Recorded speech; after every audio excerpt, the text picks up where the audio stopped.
Hello mga kamami! For today, nagsimba kaming family dito sa Bunker 1. Sakto nga, pareho kami ni Mr. walang pasok ngayon.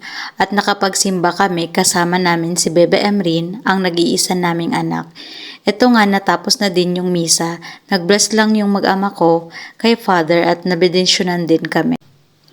Nandito naman tayo sa Albay Doctor Hospital, 5th floor para mag-duty. Panggabi nga tayo today. Pagmasdan nga natin ang magandang view namin dito. Nagsimula na nga ang duty namin. Ang ka-duty ko si Tala at Check. Si Tala nga yung nag-prepare ng medicine ng mga patient namin ngayong 8 p.m.